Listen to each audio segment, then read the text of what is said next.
श्रीमद् भगवद गीता एकमात्र ऐसा ग्रंथ है जो मनुष्य को जीने का सही तरीका बताती है। गीता जीवन में धर्म, कर्म और प्रेम का पाठ पढ़ाती है। श्रीमद् भगवद गीता का ज्ञान मानव जीवन और जीवन के बाद के जीवन दोनों के लिए उपयोगी माना गया है। गीता संपूर्ण जीवन दर्शन है और इसका अनुसरण करने वाला व्यक्ति सर्वश्रेष्ठ होता है। भगवद गीता पूरी पढ़ पाना थोड़ा मुश्किल है, इसीलिए आज के इस बेहद ही खास वीडियो में हम श्रीमद् भगवद गीता का संपूर्ण सार लेकर आए हैं, जिन्हें जानकर आप श्रीमद् भगवद गीता का सही मतलब समझ पाएंगे। इसलिए इन विचारों को आप हर रोज रात में सोने से पहले अवश्य सुने या दिन में जब भी आपको समय मिले तो भगवान श्री कृष्ण के मुख से निकली इन अनमोल बातों को सुनकर इस कलयुग में अपना कल्याण करें। तो चलिए जानते हैं भगवान श्री कृष्ण की अनमोल बातों को। भगवान श्री कृष्ण कहते हैं, यह संसार मेरी ही माया है, यह संसार मुझसे ही उत्पन्न हुआ है, मैं ही इसका पालन पोषण करता हूं। यह ज्ञान परमात्मा ने भगवान कृष्ण के द्वारा धर्मयुद्ध महाभारत की रणभूमि कुरुक्षेत्र में अर्जुन को कुछ 5000 साल पहले दिया। यह वो वक्त था जब धर्म का बार बार उल्लंघन हुआ, परमात्मा का डर मनुष्य से निकल गया, लालच की होड़ में भाई ने भाई को मारने की कोशिश की, और यही नहीं, एक ब्याहता को भरी सभा में अपने लोगों के सामने अपमानित किया गया। इससे पहले कि मनुष्य जाति धर्म युग से निकलकर पूर्ण रूप से कलयुग में जाति युद्ध की रणभूमि में युद्ध से कुछ पहले परमात्मा ने गीता भगवान कृष्ण के द्वारा मनुष्य जाति के कल्याण के लिए दिया था। गीता परमात्मा द्वारा दी गई किताब है जो किसी एक धर्म के लिए नहीं बल्कि पूरी मनुष्य जाति के लिए है, पूरी इंसानियत के लिए है, सब आत्माओं के लिए है। क्योंकि ये आत्मा को परमात्मा के बारे में, उसकी सृष्टि के बारे में और सबसे अहम यह उन कायदों के बारे में समझाती है जिनका आत्मा को मनुष्य के रूप में हर हाल में पालन करना होगा, रक्षा करनी होगी, और इन्हीं कायदों की बुनियाद पे एक आत्मा को शरीर त्याग करने के बाद परखा जाएगा, और इस परीक्षा से पास होने पे हमेशा के लिए इस जन्म और मृत्यु से मुक्ति मिलेगी। परमात्मा भगवद गीता में कहते हैं कि मैं ही सबकी शुरुआत हूं, मैं शुरू से भी पहले था और सब खत्म होने के बाद भी रहूंगा। सब मुझ में है और मैं सब में हूं। जो भी तुम छू सकते हो, देख सकते हो, छक सकते हो या सूंघ सकते हो, सब मैं हूं। ये नदियां, सूरज, ग्रहण, चांद, सितारे सब मैंने बनाए हैं।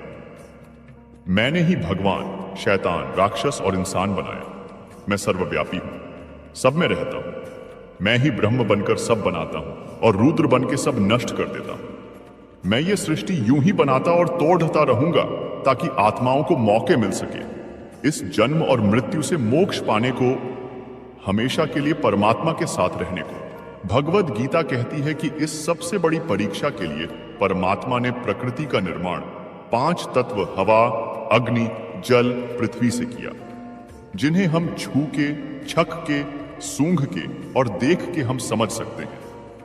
पर खुद परमात्मा इन 5 इंद्रियों के समझ से बाहर है। उन्हें आत्मा इन इंद्रियों से नहीं जान सकती। आत्मा 5 इंद्रियों के साथ वैसे ही है जैसे एक लोहे का रोबोट, जिसे अपने बनाने वाले का कोई पता नहीं। अर्जुन को भी परमात्मा का विराट रूप देखने के लिए भगवान कृष्ण ने दिव्य नेत्र दिए। भगवद गीता समझाती है कि आत्मा अजन्मी है, इसे कोई मार नहीं सकता, कोई जला नहीं सकता, डूबा नहीं सकता, काट नहीं सकता। लेकिन आत्मा को परमात्मा के साथ हमेशा रहने के लिए यह परीक्षा रूपी जीवन में बैठना ही पड़ेगा।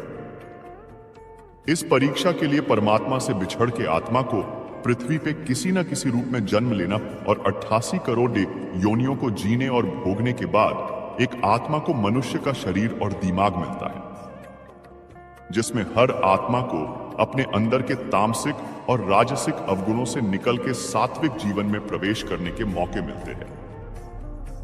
हमारे तामसिक गुण वो है जो हमारे अंदर हीन भावना पैदा करके हमें खुद को नुकसान पहुंचाते हैं, और हमारे राजसिक गुण हमें लोभी बना के दूसरों के प्रति नुकसान पहुंचा सकते हैं। इस परीक्षा के दौरान हर आत्मा को तामसिक और राजसिक गुणों को खत्म करके अपने सात्विक गुणों से परिचित होना पड़ेगा। सात्विक गुण वो हैं जो आत्मा को अपने आसपास की हर चीज से जोड़े और उन्हें प्यार करना सिखाते हैं।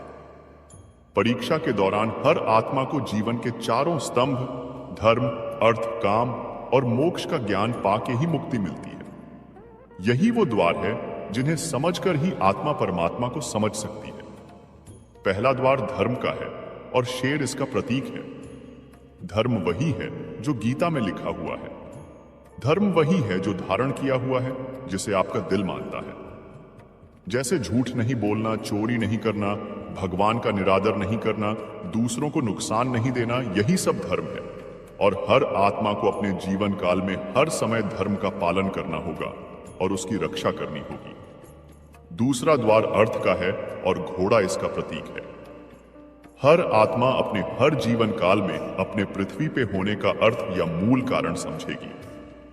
इस जिंदगी में भोगने वाली चीजें और रिश्तों का आनंद लेगी।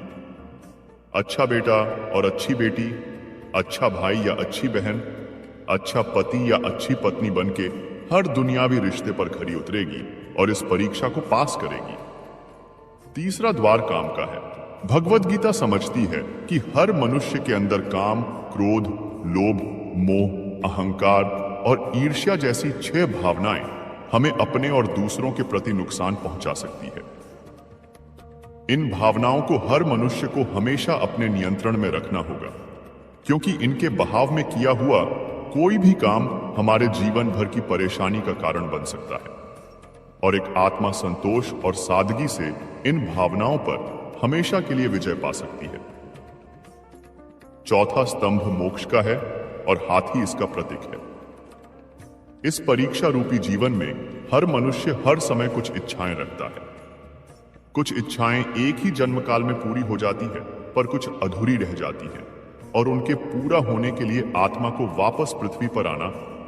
भगवद गीता समझाती है कि हमारी इच्छाएं ही मूल कारण है हमारे पृथ्वी पर वापस आने का, और अगर हम कोई भी इच्छा न रखें तो हम इस जीवन और मृत्यु से मुक्त हो सकते हैं। ये द्वार माफी का भी है। जिन्होंने आपके साथ बुरा किया उनको माफ करके और जिनसे आपने बुरा किया उनसे माफी मांग के मुक्ति पाई जा सकती है। जब तक आत्माएं इन चारों दरवाजों धर्म, अर्थ, काम और मोक्ष को समझ नहीं लेती, तब तक इस आत्मा को बार बार मनुष्य के रूप में आना ही पड़ेगा। परीक्षा का समय खत्म होते ही आत्मा शरीर और अन्य सब वस्तुओं का त्याग कर देती है। जो भी संसार में रहकर बनाया वो अब किसी और होगा और आत्मा अपने कर्मों के फैसले के लिए चली जाती है। आत्मा के अच्छे बुरे कर्मों का हिसाब होता है। अपने अच्छे कर्मों के लिए आत्मा कुछ वक्त के लिए स्वर्ग और दुष्कर्मों के लिए नर्क चली जाती है। नर्क में आत्मा को अपने पापों के अनुकूल सजाएं मिलती है, पर सजा खत्म होने के बाद आत्मा को फिर से एक नया शरीर और नया दिमाग मिलता है इस परीक्षा में फिर से बैठने के लिए, और हर परीक्षा में वही सब फिर दोहराया जाएगा। जिंदगी के 4 स्तंभ धर्म, अर्थ, काम और मोक्ष को समझने के लिए हर जन्म में अपने कई जन्मों के कर्मों के हिसाब से हर आत्मा को कभी अच्छे तो कभी बुरे हालातों से जाना पड़ता है। लेकिन जब तक आत्मा परमात्मा के साथ योग को नहीं समझ लेती, तब तक वो मुक्ति नहीं पा सकती। भगवद गीता समझाती है कि मनुष्य अपने शरीर, दिमाग या दिल से भगवान को पा सकता है। शरीर द्वारा किए कर्मों के माध्यम से परमात्मा को पाने को कर्म योग कहते हैं। ऐसे कर्म जो परमात्मा की इच्छा से हो और दूसरों के कल्याण के लिए हो। वाल्मीकि ने रामायण लिख के, श्रवण ने अपने माता पिता की सेवा और उन्हें 4 धाम की यात्रा कराकर अपने कर्मों द्वारा परमात्मा को पाया। श्रीमद् भगवद गीता समझाती है कि एक आत्मा दिमाग से भी परमात्मा के साथ योग लगा सकती है। इसे राजयोग कहते हैं, क्योंकि दिमाग या मस्तिष्क सब इंद्रियों का राजा है। एक मनुष्य अपनी आस्था, श्वास प्रणाली, अभ्यास, साधना और तपस्या से परमात्मा को इस योग के रास्ते पा लेता है। इस योग को समझने के लिए हमें अपने अंदर यानी चक्र और कुंडलिनी को समझना पड़ेगा। आत्मा मस्तिष्क से ध्यान लगाकर परमात्मा के साथ योग लगा सकती है। शंकराचार्य, स्वामी परमहंस, स्वामी विवेकानंद और उनके जैसे कई योगी इस योग के रास्ते परमात्मा के साथ संधि लगा पाए। परमात्मा भगवद गीता में कहते हैं कि अगर किसी आत्मा को धर्म ना भी समझ आए, योग न भी समझ आए, पर अगर वो मेरी शरण में आ जाए तो मैं उसके सारे पाप माफ कर देता हूं। परमात्मा को ऐसी दिल की गहराइयों से पुकार के पाने को भक्ति योग कहते हैं। चैतन्य महाप्रभु, मीराबाई और भगवान हनुमान इस योग के सबसे बड़े उदाहरण हैं। लेकिन कभी आत्मा अपने होने का मूल कारण भूल के धर्म का उल्लंघन करे या पाप के रास्ते पर निकल जाए तो उसे ठीक करने के लिए परमात्मा को खुद किसी रूप में पृथ्वी पे जन्म लेते हैं। तो मित्रों, आइए श्रीमद् भगवद गीता को पूरा सुन के इस जिंदगी के असली मायने समझे और परमात्मा के साथ योग लगाएं। श्रीमद् भागवत गीता सिर्फ एक धर्म के लिए नहीं है, बल्कि सब धर्मों के लिए है। इसे धरती के हर इंसान को पढ़ना और समझना चाहिए ताकि वह अपनी जिंदगी में सुख, शांति और सफलता को प्राप्त कर सके। श्रीमद् भागवत गीता एकमात्र ऐसा ग्रंथ है जो मनुष्य को जीवन जीने का सही तरीका बताती है। गीता जीवन में धर्म, कर्म और प्रेम का पाठ पढ़ाती है। श्रीमद् भागवत गीता का ज्ञान मानव जीवन और जीवन के बाद का जीवन दोनों के लिए बहुत ही उपयोगी माना गया है। गीता संपूर्ण जीवन दर्शन है और इसका अनुसरण करने वाला व्यक्ति सर्वश्रेष्ठ होता है। कहा जाता है कि जिस घर में गीता का पाठ हर रोज पढ़ा जाता है या सुना जाता है, वहां स्वयं भगवान श्री कृष्ण आते हैं। मित्रों, भगवान श्री कृष्ण कहते हैं, जिस प्रकार प्रकाश की ज्योति अंधेरे में चमकती है, ठीक उसी प्रकार सत्य भी चमकता है। इसलिए मनुष्य को हमेशा सत्य की राह पर चलना चाहिए। आत्मा अजर अमर है। आत्मा को शस्त्र काट नहीं सकते और ना अग्नि उसे जला सकती है। जल इसे गीला नहीं कर सकता और ना ही वायु इसे सुखा सकती है। मृत्यु एक अटल सत्य है जिसे कभी बदला नहीं जा सकता है। इस संसार का जब से निर्माण हुआ है, तब से जन्म मृत्यु का चक्र चला आ रहा है। जिस प्रकार मनुष्य अपने पुराने वस्त्रों को त्याग कर नए वस्त्र धारण करता है, ठीक इस प्रकार आत्मा पुराने व्यर्थ शरीर को त्याग कर नए शरीर को धारण करती है। यह प्रकृति का नियम है। इस सत्य को स्वीकार करके भयमुक्त होकर आज में जीना चाहिए। ज्ञानी व्यक्ति ना तो मरने वाले का शोक करते हैं और ना ही उनका शोक करते हैं जो अभी जिंदा है, क्योंकि वह जानते हैं जो मर गया वह फिर से जन्म लेगा और जो जिंदा है वह एक दिन जरूर मरेगा। मनुष्य के लिए उसका कर्म ही सबसे बड़ा धर्म है। भगवान श्री कृष्ण गीता में अर्जुन को उपदेश देते हुए कहते हैं कि व्यक्ति कर्म करने के लिए ही पैदा हुआ है और बिना कर्म किए कोई मर नहीं सकता। मनुष्य को परिणाम की चिंता किए बिना अपने कर्तव्यों का पालन करना चाहिए। हमेशा अच्छे कर्म करने चाहिए, क्योंकि कर्म वह फसल है जिसे इंसान को हर हाल में काटना ही पड़ता है। जो हुआ वो अच्छा हुआ, जो हो रहा है वह भी अच्छा ही हो रहा है, जो होगा वह भी अच्छा ही होगा। तुम भूत का पश्चाताप ना करो, भविष्य की चिंता ना करो। अभी वर्तमान चल रहा है। तुम्हारा क्या गया जो तुम रोते हो? तुम क्या लाए थे जो तुमने खो दिया? तुमने क्या पैदा किया था जो खत्म हो गया? तुम ना कुछ लेकर आए थे, ना तुम कुछ लेकर जाओगे। तुम खाली हाथ आए थे और खाली हाथ चले जाओगे। जो आज तुम्हारा है, कल वो किसी और का था, परसों किसी और का होगा। तुम इसे अपना समझकर मग्न हो रहे हो। बस यही प्रसन्नता तुम्हारे दुखों का कारण है। परिवर्तन संसार का नियम है। जिसे तुम मृत्यु समझते हो वही तो जीवन है। एक क्षण में तुम करोड़ के स्वामी बन जाते हो, दूसरे ही क्षण में तुम दरिद्र हो जाते हो। मेरा तेरा छोटा बड़ा अपना पराया मन से मिटा दो, फिर सब तुम्हारा है। तुम सबके हो, ना तो ये शरीर तुम्हारा है और ना ही तुम शरीर के हो। यह शरीर अग्नि, जल, वायु, पृथ्वी, आकाश से बना हुआ है और इसी में मिल जाएगा, परंतु आत्मा स्थिर है। फिर तुम सोच रहे होंगे कि मैं क्या हूं, तुम क्या हो, इसे भगवान के सहारे छोड़ दो। तुम्हारे लिए यही सबसे उत्तम उपाय है जो उनके सहारे को पहचान जाता है। वो भय, चिंता, शोक से दूर होकर मुक्त हो जाता है। भगवान श्री कृष्ण कहते हैं कि मैं ही सबकी शुरुआत हूं, मैं शुरुआत से पहले भी था और सब खत्म होने के बाद भी रहूंगा। सब मुझ में ही है और मैं सब में हूं। ये धरती, चंद्रमा, सूरज, मिट्टी, हवा, पानी सब मैंने बनाए हैं। मैंने ही भगवान, शैतान, रक्षक और इंसान बनाया। मैं ही ब्रह्मा हूं, मैं ही विष्णु हूं और मैं ही महेश हूं। मैं धरती की मधुर सुगंध हूं, मैं अग्नि की ऊष्मा हूं। सभी जीवित प्राणियों का जीवन और सन्यासियों का आत्मा स्वयं भी मैं ही हूं। मैं ही सबका पालन पोषण करता हूं और सबका विनाश करता हूं। मैं धरती के सभी प्राणियों को जानता हूं, लेकिन वास्तविकता में मुझे कोई नहीं जानता।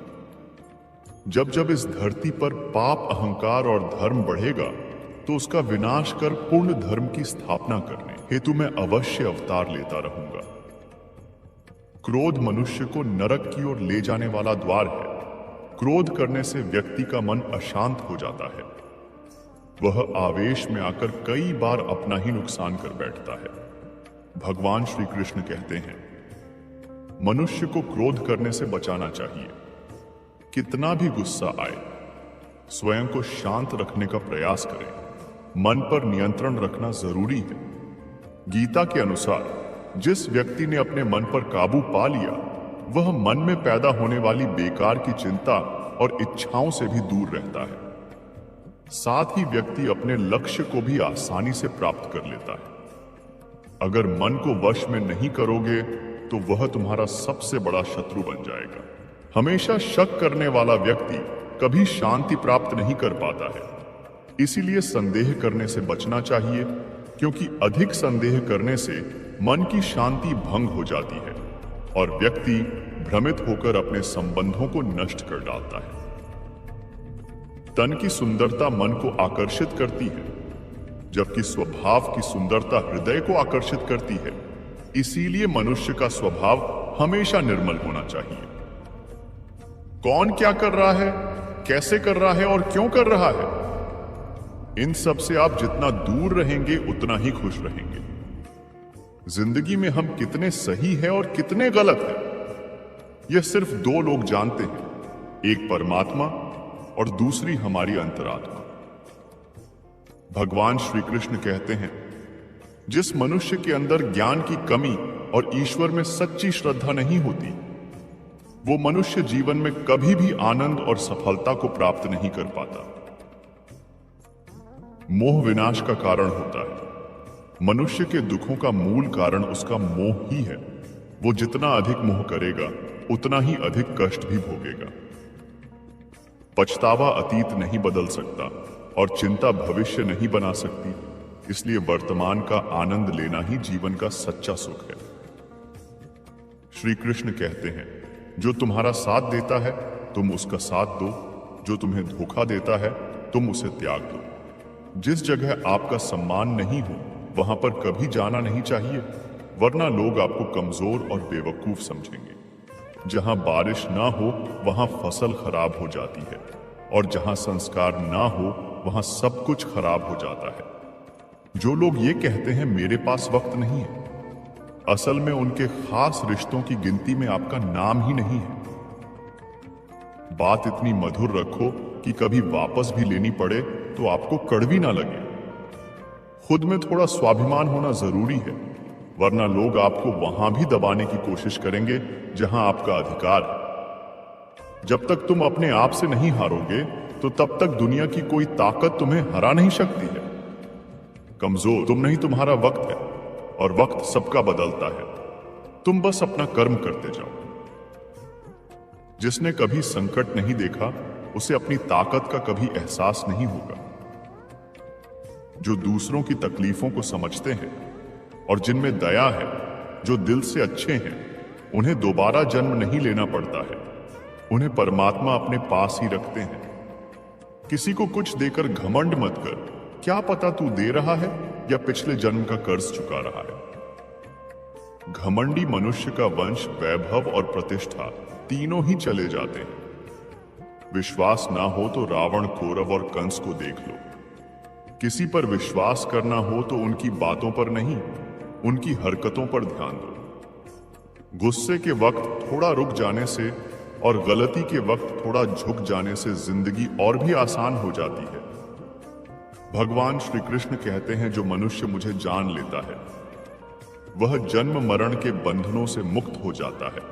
जो मनुष्य भगवत गीता को पढ़कर उस पर अमल करता है, उसके सारे दुष्कर्मों का प्रभाव समाप्त हो जाता है। जो भाग्य में है वो भाग कर आएगा और जो भाग्य में नहीं है वो आकर भी भाग जाएगा। जैसे हवा के झोंके नाव को भटका देते हैं, वैसे ही मनुष्य की इच्छाएं बुद्धि को भटका देती है। जो मनुष्य सुख और दुख में, मान और अपमान में शांत रहता है, वह मनुष्य मुझे अति प्रिय है। समझदार व्यक्ति जब संबंध निभाना बंद कर देता है तो समझ लेना चाहिए इसके आत्मसम्मान को ठेस पहुंची है। प्रेम सदैव माफी मांगना पसंद करता है और अहंकार सदैव माफी सुनना पसंद करता है। कर्म ही तुम्हारी पहचान है, वरना एक नाम के यहां हजारों इंसान हैं। अच्छे कर्म करने के बावजूद भी लोग केवल तुम्हारी बुरी बातें ही याद रखेंगे। इसलिए लोग क्या कहते हैं, इस पर कभी ध्यान मत दो। जितना हो सके खामोश ही रहना अच्छा है, क्योंकि सबसे ज्यादा गुनाह इंसान से उसकी जुबान ही करवाती है।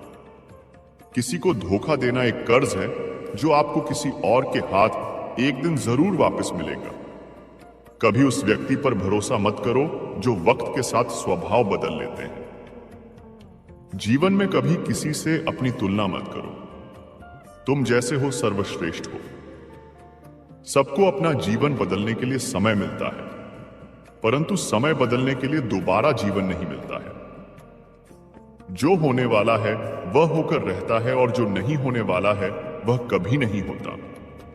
ऐसा निश्चय जिनकी बुद्धि में होता है उन्हें चिंता कभी नहीं सताती है। अच्छी सोच से किया गया काम कभी व्यर्थ नहीं जाता है और उसका फल आपको जरूर मिलता है। जीवन की सबसे बड़ी गलती वही होती है जिस गलती से हम कुछ सीख नहीं पाते हैं। तुम आज जो भी कर्म कर रहे हो उसका फल तुम्हें कल प्राप्त होगा, और आज जो तुम्हारे पास है वह तुम्हारे द्वारा किए गए कर्मों का फल है। भगवान श्री कृष्ण कहते हैं कि जो मनुष्य श्रद्धा भाव से मेरी भक्ति करता है, मैं उसे वो हर चीज देता हूं जो उसके पास नहीं है, और जो उसके पास है मैं उसकी रक्षा भी करता हूं। किसी का अच्छा ना कर सको तो बुरा भी मत करना, क्योंकि दुनिया कमजोर है लेकिन दुनिया बनाने वाला नहीं। मनुष्य जिस रूप में ईश्वर को याद करता है, ईश्वर भी उसे उसी रूप में दर्शन देते हैं। सत्य कभी दावा नहीं करता है कि मैं सत्य हूं, लेकिन झूठ हमेशा दावा करता है कि सिर्फ मैं ही सत्य हूं। श्री कृष्ण कहते हैं, बुरे कर्म करने वाले सबसे नीचे व्यक्ति जो राक्षसी प्रवृत्तियां से जुड़े हुए हैं और जिनकी बुद्धि माया ने हर ली है, वो मेरी पूजा या मुझे पाने का प्रयास नहीं करते। गीता में कहा गया है, कोई भी कर्म से भाग नहीं सकता है। कर्म का फल तो भुगतना ही पड़ता है। सही कर्म वह नहीं है जिसके परिणाम हमेशा सही हो, अपितु सही कर्म वह है जिसका उद्देश्य कभी गलत ना हो। इंसान हमेशा अपने भाग्य को कोसता है, यह जानते हुए भी कि उस भाग्य से भी ऊंचा उसका कर्म है जो उसके स्वयं के हाथ में है। मनुष्य अपने हृदय से जो दान कर सकता है वो अपने हाथों से नहीं कर सकता, और मौन रहकर जो कुछ वो कर सकता है वह शब्दों से नहीं कर सकता। किसी भी व्यक्ति को ना तो समय से पहले और ना ही भाग्य से अधिक कुछ मिलता है।